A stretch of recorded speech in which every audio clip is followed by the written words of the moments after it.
সহজ স্বীকারোক্তি আমি যুগান্তরী নয়, এ যেন ভীষণ আক্ষেপ আমার, আমি দিগ্বিজয়ী নয়। শুধু একটাই আশা আমি বুকে জড়িয়ে রব সারাটি জীবন তোমায় নিয়ে।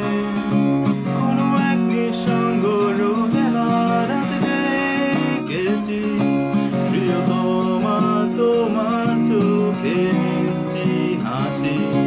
কোনো এক দুষ্ট যোজনা দিনে বাতি নিভে গেলে কড়া নেড়েছি তোমার হাতের গড়ে।